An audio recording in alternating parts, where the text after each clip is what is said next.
قرآن مجید کے حوالے سے آج گفتگو میں نے آپ کے گوش گزار کرنی ہے۔ اللہ تعالیٰ جل شانہ کے محبوب علیہ السلام کے سینے پہ اترنے والی کتاب قرآن مجید وہ بابرکت کتاب ہے جس کا ایک ایک حرف نور اور روشنی سے بھرا ہوا ہے۔ اس کتاب میں ہدایت ہے اور اس کو کتاب ہدایت بھی کہا گیا، رشد و ہدایت کا سرچشمہ ہے۔ اس کتاب سے وابستگی اختیار کرنے والے دنیا کے اوپر سرخرو ہوتے ہیں۔ حضرت سیدنا علی المرتضیٰ رضی اللہ تعالی عنہ فرماتے ہیں کہ حضور قرب قیامت کا تذکرہ ارشاد کر رہے تھے۔ میں نے عرض کی حضور قرب قیامت کے فتنوں سے پھر بچنے کی صورت کیا ہوگی؟ تو فرمایا اللہ کی کتاب قرآن مجید، جو اس سے لپٹ گیا وہ بچ گیا، اور جس نے قرآن سے ہدایت ڈھونڈی اس کو ہدایت مل گئی، اور جس نے قرآن کے علاوہ کسی اور جگہ سے ہدایت ڈھونڈنا چاہی اللہ اس کو گمراہ کر دے گا۔ تو یہ قرآن ہدایت کا سرچشمہ ہے، روشنیوں کا منبع ہے۔ اس کا ایک ایک حرف، ایک ایک لفظ صداقتوں پہ مشتمل ہے۔ دنیا کی کوئی کتاب ایسی نہیں جس کے بارے میں یہ دعویٰ کیا جا سکے کہ اس میں غلطی کا امکان نہیں۔ بڑے سے بڑا مصنف بھی کتاب لکھتا ہے تو اس کی ابتدائیے میں یا اس کے آخر میں یہ بات ضرور لکھتا ہے کہ میری کتاب میں کسی طرح کی کوئی غلطی پائیں تو مجھے مطلع کر دیں تاکہ آئندہ اس کی اصلاح کی جا سکے۔ لیکن قرآن وہ ہے کہ کھولو تو پہلی بات یہ ملے گی، ذالک الکتاب لا ریب فیہ، کوئی غلطی ہے تو بتاؤ، اس میں غلطی نام کی گنجائش تک نہیں۔ یہ صرف دعویٰ قرآن کا ہے، اور قرآن کے علاوہ کسی کتاب کے بارے میں آپ کو یہ دعویٰ نہیں ملے گا۔ حضرت امام شافعی رحمۃ اللہ تعالی علیہ نے ایک کتاب لکھی اور ایک شاگرد کو کہا کہ اس کو میرے سامنے پڑھو۔ جب اس نے پڑھا تو آپ اس کی کئی غلطیوں پر متنبہ ہوئے کہ اس لفظ کی بجائے یہ لفظ ہوتا تو کیا خوب تھا، اس حرف کی بجائے یہ حرف ہوتا تو کیا اچھا تھا۔ تغیر و تبدل کرتے رہے۔ اگلے دن فرمایا پھر پڑھو، اس نے پھر پڑھا، پھر نئی غلطیوں پر متنبہ ہوئے۔ اس طرح 70 مرتبہ وہ کتاب آپ کے سامنے پڑھی گئی، 70 مرتبہ اس کی غلطیوں پر مطلع ہوئے۔ پھر اس کے بعد فرمایا داہو، چھوڑ دو، شافی کی کتاب اس قابل نہیں ہے کہ اس میں غلطی کی گنجائش نہ رہے۔ یہ اعزاز صرف اللہ کی کتاب قرآن مجید کو حاصل ہے کہ اس میں غلطی کی گنجائش اور غلطی کا امکان موجود نہیں ہے۔ یہ صرف کتاب اللہ ہے قرآن مجید کہ جس میں غلطی کا امکان تک نہیں ہے۔ اور دنیا کے بڑے بڑے دانشور، دنیا کے بڑے بڑے ادیب، شاعر، ان کو بطور تحدی یہ کہا گیا اگر اس کتاب میں تم شک پاتے ہو جو ہم نے اپنے بندہ خاص پہ نازل کی تو اس کی مثل ایک صورت ہی لا کے دکھاؤ۔ تو پھر آج تک کوئی نہیں لا سکا، ممکن ہی نہیں ہے۔ ممکن ہوتا تو کوئی ضرور محنت کرتا۔ الاتقان فی علوم القرآن کے اندر امام سیوطی لکھتے ہیں اگر قرآن کی مثل لایا جانا ممکن ہوتا تو بدر اور احد کی لڑائیاں نہ ہوتی۔ سیدھی سی بات تھی کہ قرآن کی مثل لے آتے، لیکن قرآن کی مثل ممکن ہی نہیں۔ اگر کوئی نظم جوڑنے کی کوشش بھی کرے تو وہ بے تکے لفظ ہوں گے۔ قرآن کی معنویت اور قرآن کی عظمت کو کوئی چھو بھی نہیں سکتا۔ جس طرح کہ پچھلے دنوں کے اندر ڈاکٹر شروش نے الفرقان الحق کے نام سے 7 سال کی محنت سے ایک کتاب تیار کر کے دعویٰ کیا ہے کہ میں نے قرآن کے مقابلے میں یہ کتاب لوگوں کو پیش کی ہے۔ یہودی لابی اس کتاب کے فروغ کے لیے کروڑوں ڈالر صرف کر رہی ہے۔ انٹرنیٹ پہ وہ کتاب آپ کو دستیاب ہوگی۔ میں نے بھی اس کی پہلی سورت جس کا نام اسے رکھا ہے سورۃ البسم اللہ، اس کو دیکھا ہے تو مجھے متنبی یاد آ گیا۔ متنبی نے بھی کسی دور میں کوشش کی تھی قرآن کا مقابلہ کرنے کی، اور قرآن مجید کی ایک بڑی معروف صورت ہے القاریہ مل قاریہ وما ادراک مل قاریہ، کھڑکھڑانے والی، کانوں کے پردوں کو چیر دینے والی وہ گونج اور وہ گرج اور وہ آواز، انسان سراپا حیرت ہے۔ پھر کہا مل قاریہ، وہ کڑک کیا ہے؟ انسان پھر بھی سر جھکائے ہوئے، سمجھ، ہوش، خرد، فہم و ادراک سے بالا ہے۔ پھر کہا وما ادراک مل قاریہ، اپنے علم پہ ناز کرنے والے انسان تجھے کیا پتا کہ وہ قاریہ کیا ہے۔ یہ ہے قرآن کا اسلوب۔ اب متنبی نے بھی کوشش کی، اب وہ کہتا ہے الفیل مل فیل وما ادراک مل فیل، اور کہتا ہے میں قرآن کا مقابل لے آیا۔ فیل عربی میں ہاتھی کو کہتے ہیں۔ اب القاریہ ایک چیز رکھی گئی، کھڑکھڑانے والی، کانوں کے پردے کو چیر دینے والی۔ اب نہ اس کو کسی نے سنا، نہ اس کا کوئی تصور دماغ میں لا سکتا ہے، انسان حیرت میں ڈوب گیا۔ پھر دوسرا سوال اس کے اوپر وارد ہوتا ہے، مل قاریہ، حیرت ختم نہیں ہوتی۔ پھر کہا وما ادراک مل قاریہ، اور پھر بتایا اس نے انسان پتنگوں کی طرح زمین پہ بکھرے ہوئے پڑے ہوں گے، کوئی کسی کا کوئی پرسان حال نہیں ہوگا، اللہ تعالیٰ پورے قہر و جلال میں ہوگا، اور اللہ تعالیٰ پوچھے گا این المتکبرون، تکبر کرنے والے کہاں ہیں؟ تو اس وقت کوئی سر نہیں اٹھا سکے گا۔ پھر اللہ فرمائے گا این الملوک، بادشاہ کہاں ہیں؟ تو کوئی سر نہیں اٹھائے گا۔ پھر کہے گا انا المالک، میں بادشاہ ہوں، تکبر مجھے زیبا ہے۔ تو وہ اس دن کا نقشہ کھینچا گیا ہے۔ تو القاریہ مل قاریہ وما ادراک مل قاریہ، یہ سوال در سوال ہوتا چلا جا رہا ہے۔ اب ذرا متنبی کی بے تکی بات دیکھیے، الفیل، فیل عربی میں ہاتھی کو کہتے ہیں۔ جب کہہ دیا الفیل بات ختم ہوگی۔ پھر کہتا ہے مل فیل، ہاتھی کیا ہے؟ فیل کہنے سے بات سمجھ میں آ گئی کہ ہاتھی ہے۔ پھر کہتا ہے مل فیل، سوال بنتا ہی نہیں۔ لیکن پھر اس کے بعد کہتا ہے وما ادراک مل فیل، تم کیا جانو کہ ہاتھی کیا ہے؟ بچہ جانتا ہے کہ ہاتھی کیا ہے۔ لفظ تو جوڑنے بیٹھ گیا، لیکن معنویت کہاں سے لائے؟ تو کہا قرآن کی مثل تم لانے کی استطاعت ہی نہیں رکھتے ہو، تیرے سامنے یوں دبے لچے فصحا عرب کے بڑے بڑے، کوئی جانے کے منہ میں زبان نہیں، نہیں جسم میں جان نہیں۔ 7 مہینے تک کعبے کی دیوار سے سورہ کوثر لٹکی رہی تھی، اور عرب کے بڑے بڑے شاعر اور ادیب اور قصیدہ نگار قرآن کی مثل لانے سے قاصر رہے۔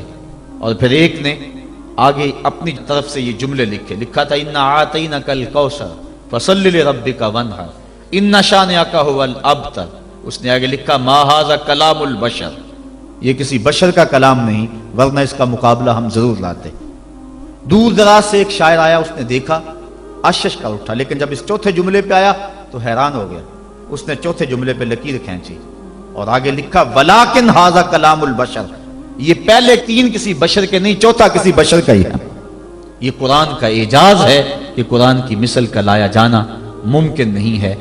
قرآن کی اخبار و اخبار غیبیہ، قرآن نے جو کہا اس کی صداقتیں حرف بحرف ثابت ہو رہی، بلکہ اس دور میں اللہ تعالیٰ نے قرآن مجید میں ارشاد فرمایا تحویل قبلہ کے متعلق سیقول السفہاء من الناس ما ولاہم عن قبلتہم التی کانوا علیہا، ان قریب بے وقوف کہیں گے کہ تمہیں قبلے سے کس نے پھیر دیا۔ یہ قرآن نے خبر دی، اور یہ اعتراض یہودیوں نے اٹھانا تھا۔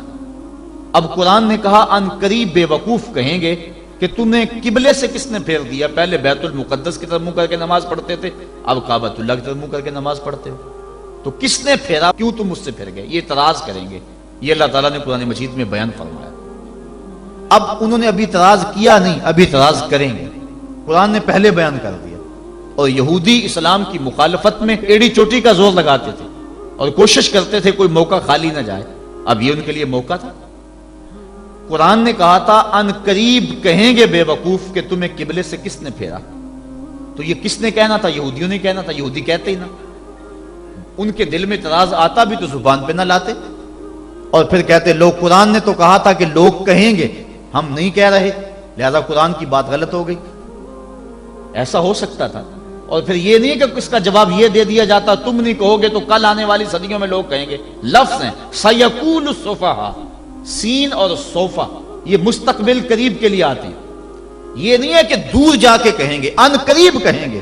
سیقولو، ان قریب کہیں گے، تو وہ اگر نہ کہتے رک جاتے اور پھر کہتے یہ دیکھو قرآن نے کہا کہ ان قریب کہیں گے، اب کون کہہ رہا ہے؟ کہنا تو انہوں نے نہیں تھا، تو اپنی زبان کو روک لیتے، لیکن روک نہیں سکے۔ یہ قرآن کی صداقت ہے، جو انہوں نے کہنا تھا قرآن نے پہلے ہی بیان کر دیا۔ اور ایک آج بھی بات ہے، اللہ تعالیٰ نے یہودیوں کے بارے میں قرآن میں بیان فرمایا کہ یہ بڑی باتیں کرتے ہیں، لیکن قرآن کہتا ہے کہ یہ موت کی آرزو نہیں کر سکتے۔ وَلَن يَتَمَنَّوْهُ أَبَدًا، آج ہی نہیں، کل ہی نہیں، کبھی بھی قیامت تک یہ موت کی آرزو نہیں کر سکتے۔ آج اسلام کو جھٹلانے کے لیے کتنی کوششیں ہو رہی ہیں، اور اسلام کی تکذیب کرنے کے لیے اور مسلمانوں کو مٹانے کے لیے کیا کچھ ہو رہا ہے۔ قرآن مجید کی آیت ان کو بھی نظر آتی ہے تو وہ تمنا کر لیں کسی فورم پہ آ کے کہ قرآن تو کہتا ہے یہودی موت کی آرزو نہیں کر سکتے، ہمیں موت کی تمنا ہے، ہم مرنا چاہتے ہیں، ہمارے دل میں امنگ ہے مرنے کی۔ وہ کسی فورم پہ آ کے یہ بات کہیں اور کہیں کہ دیکھو قرآن نے تو کہا تھا کہ تم کبھی آرزو نہیں کر سکتے، ہم تو آرزو کر رہے ہیں۔ لیکن نہ انہیں کل اس بات کی توفیق ہوئی تھی جو قرآن نے سیقول السفہاء کے اندر کہا، اور نہ قیامت کے اندر اس بات کی توفیق ہو سکتی ہے۔ یہ قرآن کی صداقت ہے، قرآن کی صداقتوں کا منہ بولتا ہوا ثبوت ہے کہ قیامت تک قرآن کی صداقتوں کا سورج چمکتا رہے گا، اور اس سورج کو کوئی بھی گدلا نہیں سکتا، دھندلا نہیں سکتا، اس کی روشنی کو کوئی مات نہیں کر سکتا۔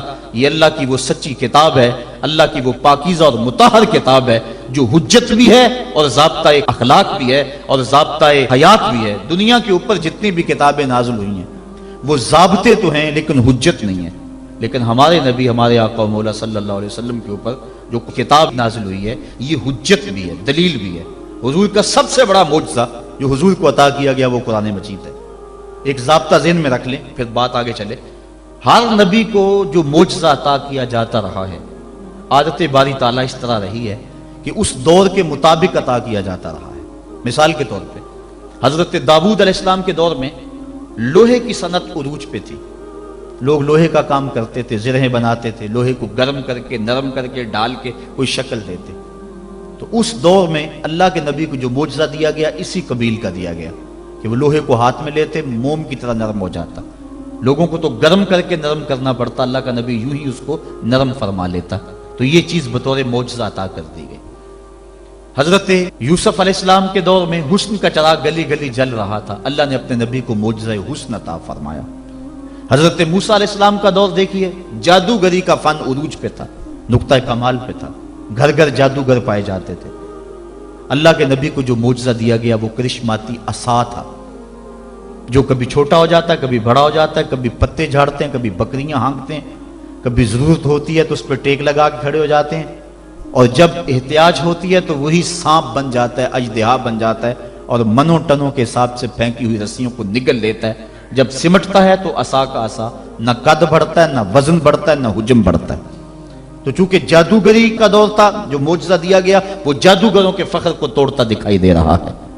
حضرت صالح علیہ السلام کے دور میں لوگ پتھر سے چیزیں بنانے کے عادی تھے، لیکن اللہ نے جو نبی کو معجزہ دیا وہ پتھر سے زندہ اونٹنی نکال کے دکھا دی۔ حضرت عیسیٰ علیہ السلام کا دور دیکھ لیجئے، یہ طب کے عروج کا دور ہے۔ طب یونانی نے درجہ کمال حاصل کر لیا، ہر مرض کی تدبیر، تشخیص، علاج، معالجہ دریافت کر لیا گیا تھا، لیکن 3 امراض کا ان کے پاس علاج نہیں تھا۔ مادرزاد اندھے کی آنکھوں میں روشنی نہیں بھر سکتے تھے، کوڑی کے جسم کو شفا نہیں دے سکتے تھے، تیسرا ان کے پاس موت کا علاج نہیں تھا۔ اللہ نے اپنے نبی حضرت عیسیٰ علیہ السلام کے ہاتھوں میں یہ تینوں علاج رکھ دیے۔ وہ مادرزاد اندھے کی آنکھوں پہ ہاتھ رکھتے ہیں، اس میں روشنی آ جاتی ہے، کوڑی کے جسم کو ہاتھ پھیرتے ہیں، اس کو شفا مل جاتی ہے، اور مردے کو ٹھوکر مارتے ہیں، وہ اٹھ کے باتیں کرنے لگ جاتا ہے۔ ہر نبی کو جو معجزہ دیا گیا اس دور کے مطابق دیا گیا۔ اور جب میرے اور آپ کے آقا و مولا آئے، یہ زبان و بیان کا دور تھا، گھر گھر شاعر اور ادیب تھے، لوگوں کو اپنی زبان پہ بیان پہ ناز تھا۔ جو سب سے بڑا معجزہ جو حضور کو دیا گیا وہ معجزہ قرآن دیا گیا، اور پھر اس کی حفاظت اللہ نے اپنے ذمہ کرم پہ لی۔ باقی کتابیں بھی تو اللہ کی تھی، لیکن ان کی حفاظت اللہ نے اپنے ذمہ کرم پہ نہیں لی، اس لیے کہ ان کتابوں کے بعد نئی کتاب نے آنا تھا۔ اگر ان میں تحریف راپ آ جاتی ہے، ان میں کمی بیشی ہو جاتی ہے، تو نئی کتاب آ کے اس خلا کو پورا کر دے گی۔ اس لیے حضور علیہ الصلوۃ والسلام کے سینے پہ اترنے والی کتاب قرآن مجید کی حفاظت اس نے اپنے ذمہ کرم پہ لی کہ اس کے بعد کوئی کتاب نہیں آئے گی، لہٰذا اس کے احکام غیر متبدل ہوں گے۔ کتاب زندہ قرآن حکیم، حکمت او لا یزالست و قدیم، اس کی حفاظت اپنے ذمے لے لی۔ قیامت تک آنے والی نسلوں کے دکھوں کا مداوع اس ایک کتاب قرآن مجید کے اندر رکھ دیا، اور اس کتاب سے وابستہ ہونے والا، اس سے روشنی اور نور لینے والا محروم نہیں رہ سکتا ہے۔ یہ قرآن اللہ کا پیغام ہے جو امت کے نام مصطفیٰ کی وساطت سے دیا گیا ہے۔ اللہ تعالیٰ گفتگو فرماتا ہے لوگوں سے کلام مجید کے پردے میں، بلکہ حضور نے ارشاد فرمایا تم میں سے اگر کسی کا اللہ سے باتیں کرنے کو جی چاہے تو وہ قرآن کھول کے بیٹھ جائے۔ قرآن اللہ سے ہم کلام ہونا ہے، اللہ سے سرگوشیاں کرنا ہے، اللہ سے باتیں کرنا ہے، کاش ہم قرآن مجید کے مفہوم کو اور قرآن مجید کے معانی و مطالب کو سمجھ کے اس کو پڑھنے کی کوشش کریں۔ آج اس امت کا المیہ یہی ہے کہ اس نے قرآن مجید کو چھوڑ دیا ہوا ہے۔ ہم نے بطور رسم قرآن مجید کو اپنایا ہے، رسم کے طور پہ پڑھتے ہیں، لیکن اس کو جس مقصد کے لیے نازل کیا گیا تھا وہ مقصد ہمیں حاصل نہیں ہے۔ میں آپ سے ایک سادہ سا سوال کرنا چاہوں گا۔ آپ کا بچہ انگلش میڈیم سکول میں پڑھتا ہو، آپ 2 4 5 10 ماہ کے بعد اس کا اختبار کریں، امتحان لیں اس کا، وہ انگلش فر بولتا ہو، لہجہ بھی ٹھیک ہو، سپیلنگ بھی اسے آتے ہو، لیکن آپ دیکھیں کہ اس کو معنی و مطالب سے آگہی نہیں ہے، تو آپ پوچھیں کہ بیٹا اس کا ترجمہ کیا ہے، تو وہ کہے کہ ٹرانسلیشن تو کرائی نہیں جاتی وہاں، تو آپ ایسے سکول میں اپنے بچے کو پڑھانا گوارا کریں گے جہاں لفظ سکھائے جاتے ہو، مفہوم نہ بتایا جاتا ہو، جہاں الفاظ تو پڑھائے جاتے ہو، ریڈنگ تو کروائی جاتی ہو، لیکن ٹرانسلیشن نہ کروائی جاتی ہو؟ آپ کہیں گے خاک پڑا، لفظ فر بولتا ہے، معنی و مطالب نہیں جانتا۔ لیکن افسوس، ہم قرآن مجید کی تلاوت پہ ہی مطمئن ہو جاتے ہیں، اس کی ریڈنگ کو ہی کافی سمجھ لیتے ہیں، اور اس کے مفہوم کیا ہیں، مطالب کیا ہیں، مالک کا پیغام ہمارے نام کیا ہے، ہم اس کو سمجھنے کی زحمت گوارا نہیں کرتے۔ اور بسا اوقات ہوتا ہے کہ قاری قرآن تلاوت کر رہا ہے اور سننے والے جھوم رہے ہیں، سبحان اللہ پکار رہے ہیں، اور وہ ان آیات پر مشتمل تلاوت کر رہا ہے جن میں عذابوں کا تذکرہ موجود ہے۔ استغفر اللہ کہنے کا موقع تھا، لیکن ہمیں پتہ ہی نہیں ہے کہ کہا کیا جا رہا۔ ہمارے نام جو اللہ کا پیغام ہے، ہم نے اس کو سمجھنے کی کوشش ہی نہیں کی۔ اور یہ بات ذہن میں رکھیں، جتنا یقین، جتنا اذعان اور جتنی پختگی قرآن کے دامن میں آپ کو کہیں سے نہیں مل سکتی۔ قرآن کا ایک ایک لفظ صداقت پہ مشتمل ہے۔ ہم اپنے بزرگوں کے جب حالات پڑھتے ہیں، انہوں نے قرآن کے حوالے سے جس انداز کے ساتھ محبتوں کا اظہار کیا ہے، انسان ششتر رہ جاتا ہے۔ حضرت جنید بغدادی اپنے مرید کو ایک صندوق دیا، کہا بیٹا جاؤ اس کو دریائے دجلہ کی موجوں کے سپرد کراؤ، اور سنو اس کو کھول کر کے نہیں دیکھنا کہ اس کے اندر کیا ہے۔ کامل مرید وہی ہوتا ہے جو اپنے شیخ کے راز کی حفاظت کرے۔ حضرت جنید بغدادی رضی اللہ تعالیٰ عنہ کے اس مرید نے اس صندوق کو سر پہ اٹھایا اور دریائے دجلہ کے کنارے پہ پہنچا، اور جو ہی اس نے دریائے دجلہ میں وہ صندوق پھینکا تو کیا منظر دیکھا کہ پانی پھٹ گیا اور اس نے راہیں کشادہ کر دی اور صندوق کو اپنی آغوش میں لے لیا۔ بڑا حیران ہوا، واپس پلٹا اور اپنے شیخ کی خدمت میں حاضر ہو کے عرض کی حضور اگر یہ منظر میری آنکھیں نہ دیکھتی تو میں کبھی سوال نہ کرتا، مجھے بتایا جائے اس صندوق میں کیا تھا جس کے لیے پانی نے بھی راہیں چھوڑ دی، اور اگر وہ چیز اتنی ہی مقدس اور بابرکت تھی تو پھر آپ نے اس کو پھینکوا کیوں دیا ہے؟ یہ مہمہ بن گیا میرے لیے، جب تک آپ بتائیں گے نہیں مجھے قرار نہیں آئے گا۔ فرمایا بیٹا ہاں تم نے اپنی آنکھوں سے منظر ہی ایسا دیکھا ہے، جب تک میں اس سے پردہ نہ اٹھاؤں تمہارا اضطراب دور نہیں ہوگا۔ کہا سنو، میں نے 12 سال کی محنت شاقہ سے تصوف کے رموز و غوامض اور اسرار پر ایک کتاب لکھی تھی، اور پھر 12 سال میں اس کی نوک پلک سنوارتا رہا کہ اس کا کوئی جملہ شریعت کے مزاج سے ہٹ کر نہ لکھا گیا ہو، اور پھر 12 سال میں سوچتا رہا اس کتاب کو لوگوں تک پہنچاؤں کہ نہ پہنچاؤں۔ آج 36 سال بیت گئے ہیں، میں نے سوچا ہے قرآن کے ہوتے ہوئے لوگوں کو جنید کی کسی کتاب کی ضرورت نہیں ہے۔ یہ وہ کتاب تھی جو میری 36 سال کی کمائی تھی، میں نے دریا برد کر دی ہے کہ قرآن کے ہوتے ہوئے لوگوں کو جنید کی کسی کتاب کی ضرورت نہیں ہے۔ اتنی کافی ہے، اتنی وافی ہے، شفا دیتی ہے، روشنی بانٹتی ہے، نور دیتی ہے، ایک ایک حرف صداقتوں پہ مشتمل ہے۔ اس کے ہوتے ہوئے اللہ اکبر، قرآن بھی کہہ رہا ہے فَبِأَيِّ حَدِيثٍ بَعْدَهُ يُؤْمِنُونَ، قرآن کے بعد اب کس کا انتظار کر رہے ہو؟ اور آقا کریم صلی اللہ علیہ وآلہ وسلم نے بھی ارشاد فرمایا انی تارکن فیکم الثقلین کتاب اللہ حبل ممدود من السماء الی الارض وسنت نبیہ، میں تمہارے اندر 2 چیزیں چھوڑے جا رہا ہوں، مضبوطی سے تھام لو، کبھی گمراہ نہیں ہوگے، ایک اللہ کی کتاب اور ایک نبی کی سنت۔ کتاب دین کی تھیوری ہے اور سنت اسلام کا پریکٹیکل ہے۔ اگر کسی نے تھیوری دیکھنی ہے تو قرآن کو دیکھ لے، اگر پریکٹیکل دیکھنا ہے تو نبی کی زندگی کو دیکھ لے۔ حضرت ام المومنین حضرت عائشہ صدیقہ رضی اللہ تعالی عنہا فرماتی ہیں کان خلقہ القرآن، قرآن حضور کے اخلاق کا ہی نام تھا، حضور کے خلق کو دیکھنا ہو تو قرآن کو دیکھ لو، قرآن کا عملی ثبوت دیکھنا ہو تو مصطفیٰ جان رحمت کو دیکھ لو۔ تو قرآن ہماری ضروریات کی کفالت کرتا ہے۔ کاش کہ ہم اس کو اس نظر سے دیکھیں جس نظر سے دیکھنے کا تقاضا اس قرآن کا ہے۔ ہم نے اس کو طاقوں میں سجا لیا، اس کے اوپر ریشمی غلاف چڑھا لیے، اس کو خوشبو لگا لی، اس کے اندر مور کے پر رکھ لیے، اور اس کو ہم نے اونچی جگہ پر رکھا، ہم نے اس کے نام کی قسمیں بھی کھائیں، لیکن قرآن مجید کے نزول کا جو بنیادی مقصد ہے وہ ہم حاصل نہ کر پائے۔ اس بات کا انکار نہیں ہے کہ قرآن مجید کی تلاوت کر کے مرنے والوں کی روح کو اصال ثواب کیا جائے تو ان کی قبر میں نور اترتا ہے، اس کے شواہد موجود ہیں، اس بات کا بھی انکار نہیں۔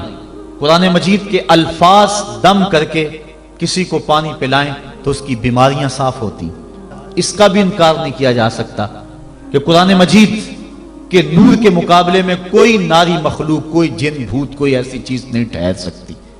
اس بات کا انکار بھی نہیں کہ اپنے گھر میں، اپنی دکان پہ، اپنے مکان پہ، اپنی فیکٹری میں قرآن مجید کی تلاوت کرو، وہاں برکت ہوگی، رزق میں فراوانی ہوگی، فرشتوں کی قطاریں لگ جائیں گی، رحمت کا نزول ہوگا، اس کا بھی انکار نہیں ہے۔ لیکن بات یہ ہے قرآن مجید کے نزول کا یہ بنیادی مقصد نہیں ہے۔ قرآن مجید نازل اس لیے نہیں ہوا۔ علامہ اقبال نے بڑی خوبصورت اور ستھری تنقید کی ہے، وہ کہتے ہیں بندے صوفی و ملا اسیری حیات از حکمت قرآن گیری با آیاتش ترا کار جزی نیست یا یاسین او آساں بمیری۔ وہ کہتے ہیں تو صوفی اور خشک ملا کے ایسے پھندے میں پھنسا کہ تو نے قرآن سے زندگی تلاش نہیں کی، تجھے قرآن کی آیتوں سے صرف اتنا ہی کام ہے، جب مرتے ہوئے تیرے بوڑھے کی روح اٹک جائے تو سورہ یاسین پڑھ کے اس کی روح کو آسانی سے نکالنے کے لیے قرآن کو ہاتھ میں لیتا ہے۔ اقبال کہتا ہے اس بات کا انکار نہیں کہ سورہ یاسین سے روح آسانی سے نکلتی ہے، لیکن نقطہ نظر یہ ہے اقبال کا کہ تو نے قرآن سے ڈھونڈا تو موت کو ہی ڈھونڈا، قرآن سے بھی تلاش کیا تو مرنے کو ہی تلاش کیا۔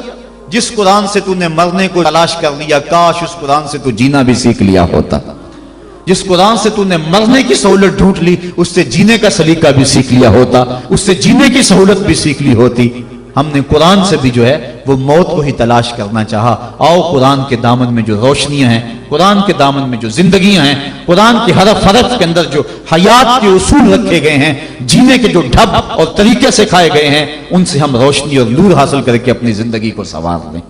قرب قیامت کے فتنوں کا تذکرہ کرتے حضور نے ارشاد فرمایا لا یبقى من القرآن الا رسمه ولا يبقى من الاسلام الا اسمه مساجدهم عامرة وهي خراب من الهدى۔ ایک وقت آئے گا کہ اسلام صرف نام کا رہ جائے گا، قرآن صرف رسم کے طور پہ پڑھا جائے گا، اور مسجدیں زیب و زینت کے لحاظ سے تو آباد ہوں گی لیکن ہدایت کے نور سے خالی ہوں گی۔ کیا آج وہ وقت آ نہیں گیا کہ ہم قرآن کو صرف رسم کے طور پہ پڑھ رہے ہیں؟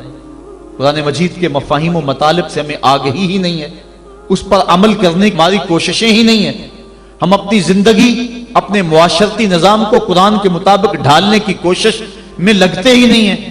کاش کہ یہ معاشرہ قرآنی معاشرہ ہو جائے، پھر زندگی کے سارے دکھ ختم ہو جائے اور زندگی میں بہاریں آ جائیں۔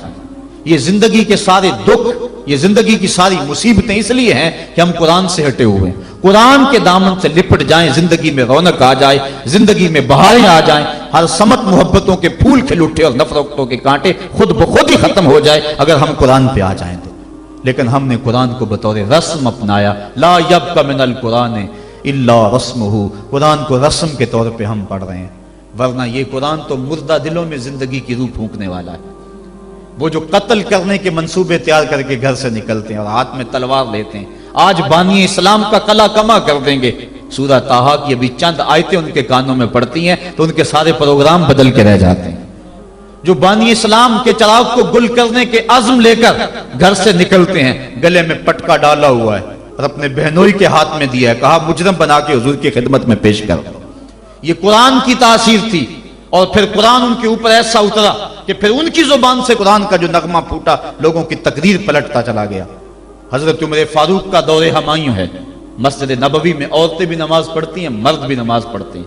مرور زمانہ اور فتنے کے اندیشے سے حضرت عمر فاروق کے دور میں عورتوں کو مسجد میں باجماعت نماز پڑھنے آنے سے منع کیا گیا تھا، ورنہ پہلے مردوں کی صفیں، پھر بچوں کی، پھر خنسا، اور پھر اس کے بعد عورتوں کی صفیں ہوا کرتی تھی۔ حضرت عمر فاروق کے دور میں جو ہے وہ کچھ دور گزرنے کے بعد اس کی ممانعت ہوئی۔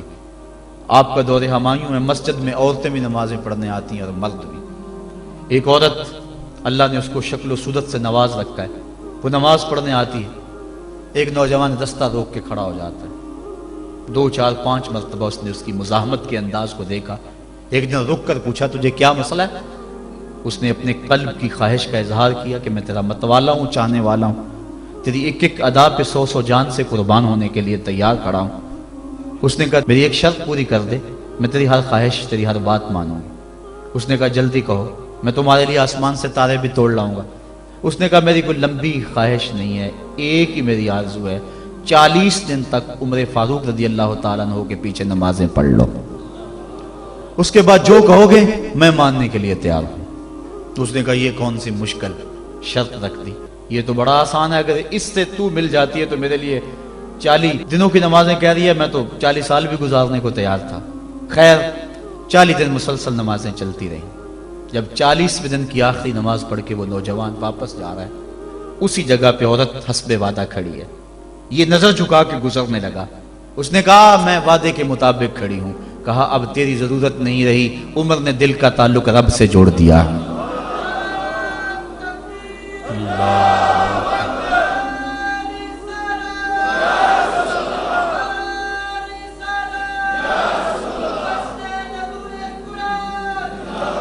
اگر ہم 40 سال ہمارے پیچھے لوگ نمازیں پڑھتے رہیں اور ان میں تبدیلی نہ آئے تو پھر ہمیں سوچنا چاہیے نا، مجھے سوچنا چاہیے کہ 40 سال ہو گئے ایک بندہ میرے پیچھے نماز پڑھا، اس میں تبدیلی نہیں آ رہی، 40 دن نماز پڑھی، قرآن دل سے نکلا اور زبان کے ذریعے سے دل میں پیوست ہو گیا، دل کی دنیا بدل گئی۔ کاش کہ وہ لوگ دوبارہ منصہ شہود پہ آ جائیں اور وہ لوگ دوبارہ مصلوں کی زینت بن جائیں، جن کے لبوں سے قرآن جب نکلتا ہے تو فرشتے بھی آفرین آفرین کرتے ہیں، اور قرآن دلوں پہ اثر کرتا ہے اور دلوں کے زنگ اترتے ہیں اور روحوں کو قرار ملتا ہے۔ آج امت کے لیے ابتلا اور آزمائش کے مرحلے طویل سے طویل تر ہوتے چلے جا رہے ہیں۔ اس کا ایک سبب یہ ہے کہ جو امت کے رہنما ہیں وہ درد کی دولت سے خالی ہیں۔ واعظ قوم کی وہ پختہ خیالی نہ رہی، برق طبعی نہ رہی، شعلہ میں کالی نہ رہی، رہ گئی رسم آزاں روح بلالی نہ رہی، فلسفہ رہ گیا تلقین غزالی نہ رہی، مسجد مرثیہ خواہیں کہ نمازی نہ رہے، یعنی صاحب اوصاف وہ حجازی نہ رہے۔ آج ہمارے اندر کچھ نہیں رہا، دم خم ہی نہیں رہا، ورنہ اس امت کا بکھرا ہوا شرازہ آج بھی متحد ہو سکتا تھا۔ آج پوری امت جس طرح دھکے کھا رہی ہے، کس کے سامنے نہیں ہے حالات۔ کبھی ہمارا کردار لوگوں کو زندگی کی راہیں دکھایا کرتا تھا، آج ہمیں دیکھ کے لوگ دین سے بدزن ہوتے چلے جا رہے ہیں۔ حضرت نبی رحمت صلی اللہ علیہ وآلہ وسلم کی سیرت میں مشتمل ایک کتاب لکھی گئی ہے، عرب کا چاند، اور اس کا رائٹر ہے سوامی لکشمن پرشاد، انڈیا کا رہنے والا ہے۔ اس نے حضور کی سیرت پر 200-250 صفحات پر مشتمل کتاب لکھی۔ بچپن میں میری نظر سے بھی گزری، بڑے ذوق سے اس کو پڑھا تھا۔ سوامی لکشمن پرشاد سے انٹرویو کیا گیا کہ تو نے حضور کی سیرت پہ کتاب لکھی ہے، اتنا بڑا کام کیا، تو کلمہ پڑھ کے حضور کا غلام کیوں نہیں بن جاتا؟ جس انداز سے تو نے محبت کے موتی بکھیرے ہیں اور الفتوں کے پھول اس کتاب میں تو نے اگائے ہیں، تو تو کیوں نہیں کلمہ پڑھ کے حضور کا غلام بن جاتا؟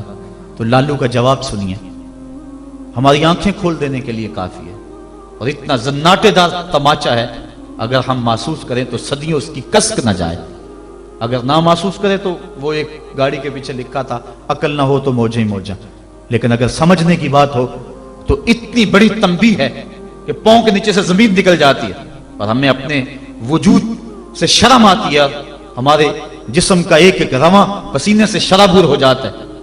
سوامی لکشمن پرشاد نے جواب دیا، کہا جب میں حضور کی سیرت لکھنے بیٹھا، بڑی بڑی امہات کتب سیر کو پڑھا، اور اس کے نتیجے میں نے یہ کتاب تیار کی ہے۔ حضور کی سیرت کے روشن گوشے اور حضور کی زندگی کے درخشاں باب جب میں نے دیکھے تو یہ جذبہ میرے دل میں انگڑائیاں لینے لگا کہ میں دیر کیوں کرتا ہوں، حضور کا غلام کیوں نہیں بن جاتا۔ لیکن جب میں مسلمانوں کے کردار کو دیکھتا ہوں تو میں کہتا ہوں میں ہندو ہی ٹھیک ہوں۔ ہمارا کردار لوگوں کے ایمان کے راستے میں رکاوٹ بنا ہوا ہے۔ جب امریکہ کے خلاف نعرے لگ رہے تھے، ان نعرے لگانے والوں میں میں بھی شامل تھا، لیکن ایک بات میں نے کہی تھی، میں نے کہا آج ہم دنیا کی اس طاقت کے ساتھ ٹکر دینے کی بات تو کرتے ہیں، لیکن ہم نے کبھی اپنے کردار کو جھانک کر کے بھی دیکھا؟ جس بستی، جس شہر اور جس ملک کی حالت یہ ہے کہ واٹر کولر کے اوپر لگے ہوئے جو گلاس ہیں وہ بھی زنجیروں سے باندھے ہوئے ہوں، وہ قوم امریکہ جیسی قوم سے ٹکر نہیں کر سکتی ہے۔ مسجدوں کی لیٹرینوں کے گندے لوٹے بھی سنگلیوں سے باندھنے پڑے۔ جس قوم کا یہ کردار ہے، کیا وہ قوم پنپ سکتی ہے، جہان میں نشو و نما پا سکتی ہے؟ ہم تو اس قدر گراوٹ کا شکار ہیں، ہم اس قدر گرے ہوئے ہیں کہ ہماری لیٹرینوں کے گندے لوٹے وہ بھی باندھ کے رکھنے پڑتے ہیں، ورنہ ہم اتنے چور ہیں کہ وہ بھی اٹھا کے لے جائیں۔ تو جس قوم کا یہ حال ہو، وہ قوم کیا دنیا کی طاقتور قوموں کی آنکھوں میں آنکھیں ڈال کے بات کر سکتی ہے؟ آج ہمارا المیہ یہی ہے، ہمارے پاس سب کچھ ہے، لیکن ہمارے پاس وہ ایمان کی حرارت نہیں رہی، وہ دیانت نہیں رہی، وہ روشنی اور وہ نور نہیں رہا، وہ ہمارے پاس وہ اجالے نہیں رہے۔ قرآن نے ہمیں جو زندگی گزارنے کا ڈھب دیا ہے، ہمارے پاس وہ ڈھب نہیں رہا۔ ہماری زندہ لاشیں لوگوں کے ایمان کے راستے میں رکاوٹ بنی ہوئی ہیں، ورنہ ہم اپنے صدر اسلام میں دیکھتے ہیں اور بعد کی کہانیاں پڑھتے ہیں تو دنگ رہ جاتے ہیں۔ امام محمد کا جنازہ اٹھتا ہے تو ایک یہودی آگے بڑھ کے جنازے کی چارپائی کو کندھا دینے کی خواہش کرتے ہوئے آگے بڑھتا ہے، اور جو ہی کندھا امام محمد کے جنازے کی چارپائی پہ چھوتا ہے تو اس کے لبوں پہ کلمہ جاری ہو جاتا ہے۔ ہمارے بزرگوں کی لاشیں بھی دین دیا کرتی تھی، ان کی میتیں بھی لوگوں کو کلمہ دیا کرتی تھی، اور ہماری زندہ لاشیں لوگوں کو اسلام سے ہٹا رہی ہیں۔ میں نے اور آپ نے اپنے رویے کو دیکھنا ہے، اپنے عمل پہ غور کرنا ہے۔ علماء نے اپنے منصب کو دیکھنا ہے، جو صوفیاء اعظام ہیں، مشائخ ہیں، انہوں نے اپنے منصب کو دیکھنا ہے، اور جو عوام ہیں انہوں نے اپنے منصب کو دیکھنا ہے۔ تیرے صوفے ہیں فرنگی، تیرے کالی ہیں ایرانی، خون کے آنسو رلاتی ہے جوانوں کی تن آسانی، ہر کوئی مست مئے ذوق تن آسانی ہے۔ تم مسلمان ہو یہ انداز مسلمانی ہے، حیدری فقر ہے نئے دولت عثمانی ہے، تم کو اسلاف سے کیا نسبت روحانی ہے، وہ معزز تھے زمانے میں مسلمان ہو کر، تم خار ہوئے ہو تارک قرآن ہو کر۔ ہماری ذلت، ہماری پستی، ہماری زبوحالی کی وجہ یہ ہے کہ ہم نے قرآن سے ناطہ توڑ لیا ہے۔ آئیے قرآن سے ٹوٹا ہوا ناطہ دوبارہ جوڑیں اور صحیح معنوں میں مسلمان بن جائیں۔ جب صحیح معنوں میں مسلمان بن جائیں گے تو دنیا کی بڑی طاقتیں ہمارے سامنے خم ہو جائیں گی۔ ہم تو 313 ہو کے نہیں دبے تھے، اب تو دنیا کی ایک بہت بڑی قوت ہے اہل ایمان۔ تو آئیے ہم قرآن مجید سے اپنے رابطے کو مضبوط تر کریں اور قرآن مجید کی جو تعلیمات ہیں ان تعلیمات کو اپنے معاشرے میں نافذ کرنے کی کوشش کریں۔ دیکھیے ہمارا معاشرہ اس وقت جس بد امنی کا شکار ہے، اور جو مالی وسائل اس وقت ہمارے پاس موجود ہیں اور آسائشیں اللہ کی طرف سے اس وقت برس چکی ہیں ہمارے اوپر، اس کے باوجود ہر طرف بے یقینی، بے نوری اور عدم اطمینان۔ اس کی بنیادی وجہ چونکہ طمانیت دولت میں نہیں ہے، یہ بات ذہن میں رکھیں، طمانیت لمبی گاڑیوں میں نہیں ہے، سکون کی دولت خوبصورت عورت کے پہلو میں نہیں ہے۔ طمانیت تمہیں ملے گی تو اللہ کی یاد میں ملے گی، طمانیت ملے گی تو ذکر الہی میں ملے گی، طمانیت تمہیں ملے گی، سکون کی دولت ملے گی تو قرآن کے دامن سے ملے گی۔ آج اتنا کچھ ہونے کے باوجود بھی رسوائیاں ہمارا مقدر ہیں، ذلت ہمارا مقدر ہے، اور آج ہمارا وجود امت مسلمہ کے لیے ایک داغ کی حیثیت رکھتا ہے۔ یہ ایک ایسا دکھڑا ہے کہ میں کس انداز سے اس بات کو آپ کے سامنے رکھوں، یہ اندر کی کیفیت ہے۔ اللہ تعالیٰ اس امت کو کھویا ہوا وقار عطا کر دے اور ہم اس جگہ پہ آ جائیں جس جگہ سے ہٹ کے ہم چلے گئے ہیں۔ قرآن فہمی کا نور اگر ہمارے دل میں اترنے لگ جائے تو ہماری زندگی خود بخود سہل ہو جاتی ہے۔ میں کل دیکھ رہا تھا قرآن مجید نے زندگی گزارنے کے 2 ضابطے بیان کر دیے، وَتَوَاصَوْا بِالصَّبْرِ وَتَوَاصَوْا بِالْمَرْحَمَةِ، یعنی صبر اور مرحمت، یہ 2 چیزیں ہیں جو معاشرے کو سکون اور طمانینت دیتی ہیں۔ یعنی معاشرے میں دو طرح کے طبقے ہیں. ایک وہ طبقہ جو پریشانی، دکھ، اذیت، پسماندگی، بیماری، دکھ اور غم میں ہے، اور ایک وہ طبقہ جو خوشحالی، دولت مندی اور صحت، عافیت اور فراوانی میں ہے.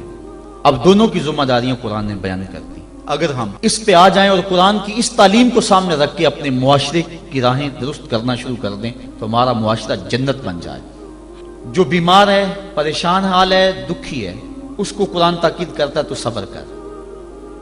اور جو خوشحال ہیں، دولت مند ہیں، صحت عافیت سے مالا مال ہیں، ان کو قرآن تاکید کرتا ہے تم رحم کھاؤ. اور اگر مصیبت زدہ صبر کی کوشش شروع کر دے، اور جس کے پاس دولتوں کی، عافیتوں کی، صحت کی فراوانی ہے، وہ دوسروں کے دکھ بانٹنا شروع کر دے، تو آپ بتائیں کہ معاشرے کے اندر کتنا حسن پیدا ہو جائے.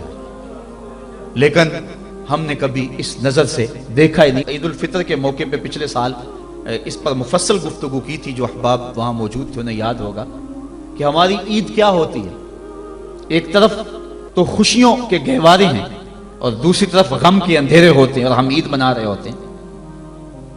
ہماری عید جو ہے وہ غریبوں کو، پسماندہ لوگوں کو، پریشان، دکھی اور بیماروں کو، ان کو اپنی خوشیوں میں شامل کرنے کا نام حقیقی عید یہ ہے. اپنی خوشیوں کو خرید لینا اور اپنی خوشیوں کا متوالا ہو جانا یہ ایک مومن کا مزاج نہیں ہے. وہ دوسروں کو ساتھ لے کے چلتا ہے. عید کے دن کلیجہ پھٹتا ہے جب ایک طرف امیر کا بگڑا ہوا بچہ گولڈن سیب کا ایک کونا کاٹ کے دوسرا کتے کے آگے ڈال رہا ہوتا ہے، اور دوسری طرف بیوہ کا غریب بچہ چھابڑی لگا کے آلو چھولے بیچ رہا ہوتا ہے. بچوں کے جذبات تو ایک جیسے ہوتے ہیں، وہ ایک طرح سے سوچتے ہیں. ہر بچہ بچپن میں بادشاہ ہوتا ہے.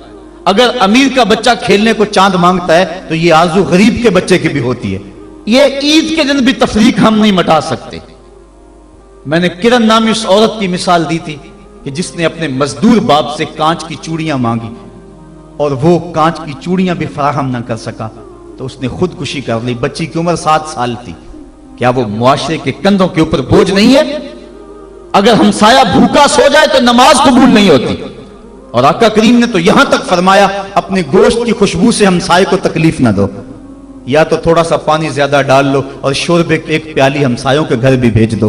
اور اگر ایسا نہیں کر سکتے تو ایسے وقت میں وہ گوشت پکاؤ کہ ہمسائے کے بچے اگر مچل پڑے اور انہوں نے ضد کر لی اور غریب باپ ان کی ضد کو پورا نہ کر سکا تو ان کے دکھوں کا مداوع کس کے پاس ہے؟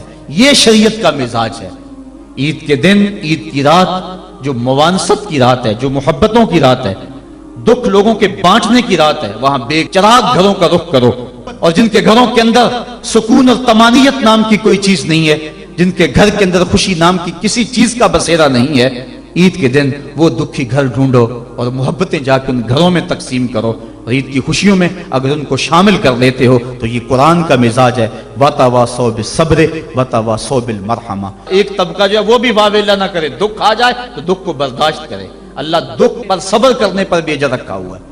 ایک خاتون حضور کی خدمت میں حاضر ہوئی، حضور مرگی کے دورے پڑتے ہیں تو میرے لیے دعا کرو کہ میں جب گرتی ہوں تو میرا سطر بھی کھل جاتا ہے. تو آقا کریم نے فرمایا اگر تو کہے تو میں دعا کر دوں اور اگر تو صبر کر تو تجھے اللہ جنت عطا فرمائے گا. اس نے عرض کی حضور مجھے جنت والا سودا قبول ہے، مجھے یہ مرگی کے دورے پڑتے رہیں لیکن صبر کروں گی جنت مجھے مل جائے.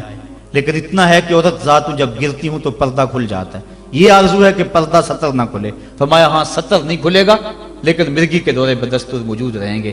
آقا کریم نے اس کو جنت کی بشارت دی. یہ تھے وہ لوگ جن کا اللہ پہ یقین تھا. جنت کے وعدے پہ اطمینان ہے اور جنت کے وعدے پر اپنی بیماری کو قبول کر رہے ہیں. ہم تھوڑا سا دکھ جھیلتے ہیں تو واویلا مچا دیتے ہیں. قرآن نے دونوں کو جو ہے وہ آئینہ دکھایا اور رستہ بتلایا کہ جو محروم طبقے ہیں، غریب طبقے ہیں، دکھی طبقے ہیں، وہ صبر کا دامن نہ چھوڑے، وہ اپنی غربت کو تماشا نہ بنائیں. اور دوسری طرف جن کو دولت کی فراوانی دی گئی ہے، جن کو صحت و عافیت دی گئی ہے، وہ اپنی عافیت قدوں میں بیٹھ کے عید کی خوشیاں نہ منائیں بلکہ وہ ان لوگوں تک پہنچے جو دکھی ہیں، جن کے گھروں کے چراغ بجھے ہوئے ہیں، جن کے گھر کے اندر روشنی نام کی چیز کوئی نہیں، جس کے گھر کے اندر سے ضیائیں اور خوشیاں روٹھ گئی ہیں، وہ ان کی خوشیاں ان کے گھر کی دہلیز تک پہنچانے کی کوشش کریں. عرش کا رب بڑا مہربان ہوگا، ان کے اوپر اپنی چھم چھم رحمتوں کا نزول فرمائے گا. آئیے ہم عید کے روز اس عزم کا اعادہ کر کے دکھی اور مصیبت زدہ اپنے غریب رشتہ داروں کو اور اپنے معاشرے میں، اپنی گلی اور اپنے محلے میں جو دکھی لوگ ہیں ان کی اعانت کے لیے میدان میں نکلیں۔ یقیناً یہ بہت بڑی نیکی ہے۔ میں حضرت سید عائشہ صدیقہ رضی اللہ تعالی عنہا کے حوالے سے وہ روایت عرض کیا کرتا ہوں کہ ایک دن محبوب خدا کا دریا رحمت جوش میں آ گیا، فرمایا عائشہ جو مانگنا ہے مانگ لو۔ عرض کی حضور اگر اجازت ہو تو میں اپنے باپ سے مشورہ کر لوں۔ کہا جاؤ کر لو۔ سیدنا صدیق اکبر کی خدمت میں حاضر ہوئی اور کہا حضور کا دریا رحمت جوش میں، اور آقا فرمایا عائشہ جو مانگنا ہے مانگ لو، مجھے بتایا جائے میں حضور سے کیا مانگوں، آپ انتخاب فرمائیں۔ حضرت ابو بکر صدیق رضی اللہ تعالیٰ عنہ نے فرمایا کہ حضور سے کہنا کہ معراج کی رات قربت خاص میں اللہ نے آپ سے جو خاص باتیں کی تھی ان میں سے ایک بات بتا دیں۔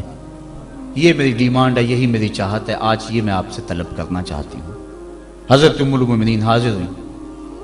اللہ اکبر۔ حضور نے پوچھا عائشہ مانگو جو مانگنا ہے۔ عرض کی حضور معراج کی رات جب قربت خاص میں آپ پہنچے تھے اور آپ کے مالک نے آپ سے راز و نیاز کی کچھ باتیں کی تھی، میری آرزو ہے ان راز کی باتوں میں سے ایک بات مجھ کو بتا دیں۔ حضور مسکرانے لگے اس بات پہ کہ ابو بکر صدیق کا انتخاب کیسا ہے، اور پھر اگر وہ راز کی بات بتا دوں پھر راز راز تو نہ رہا، لیکن چونکہ وعدہ کیا ہوا تھا فرمایا عائشہ سنو، جب میں قرب خاص میں پہنچا تو میرے مالک نے مجھ سے جو خاص باتیں فرمائیں ان میں سے ایک بات یہ تھی، اے میرے محبوب اگر تیری امت میں سے کوئی شخص کسی ٹوٹے ہوئے دل کو جوڑ دے گا تو میرے اوپر لازم ہے کہ بغیر حساب کے جنت عطا فرما دوں۔ تو حضرت عائشہ صدیقہ رضی اللہ تعالیٰ عنہ بہت خوش ہوئی۔ حضرت صدیق اکبر نے بتایا ہوا تھا کہ جو حضور کہیں وہ مجھے ضرور بتانا ہے۔ حاضر ہوئی اور آ کے کہا آپ رونے لگے۔ کہا بات رونے والی تو نہیں ہے، بات تو خوش ہونے والی ہے۔ بسا اوقات کسی کا دل ہم جوڑ دیتے ہیں، کوئی کسی کو قرضہ دے دیا، دکھی کے کام آگے کسی بھوکے کو کھانا کھلا دیا، یہ تو کام بن گیا، جنت کے راستے آسان ہوئے۔ کہا میں اس کو دوسرے پہلو سے دیکھ رہا ہوں، تصویر کا دوسرا رخ دیکھ رہا ہوں، میں اس کو ذرا معکوس دیکھ رہا ہوں۔ اگر کوئی کسی کا ٹوٹا ہوا دل جوڑ دے تو بغیر حساب کے اللہ کے اوپر واجب ہے کہ وہ جنت میں بھیجے گا، تو اگر کوئی کسی کا دل توڑ بیٹھے تو ہم دیکھیں کہ ہم اپنے عمل سے، اپنے رویے سے کسی کا دل تو نہیں توڑتے۔ ہم عید کی نمائش اس انداز سے تو نہیں کرتے کہ غریب کو اس کا دکھ زیادہ لگنے لگ جاتا ہے۔ وہ کسی مفکر نے کہا تھا نا کہ آپ اپنی آسائش نہ چھوڑیں، نماز چھوڑ دیں تو غریبوں کے دکھ ختم ہو جائیں، لیکن ہم نے کبھی اس نقطہ نظر سے نہیں سوچا۔ آئیے ہم معاشرے کی اس اونچ نیچ کو ختم کرنے کے لیے عملی طور پہ کوشش کریں۔ یہ ایک اہم پیغام تھا، میں آپ تک پہنچانا چاہتا تھا۔ اس پیغام کو لے لیں، پلے باندھ لیں اور اس کو گلی گلی پہنچانے کی کوشش کریں اور معاشرے کے دکھ بانٹیں، یہی بہت بڑی نیکی ہے۔ اللہ مجھے آپ کو توفیق عمل عطا فرمائے کہ ہم اللہ کے بتائے ہوئے دین کے مطابق اور قرآن کے بتائے ہوئے راستے کے مطابق زندگی گزاریں۔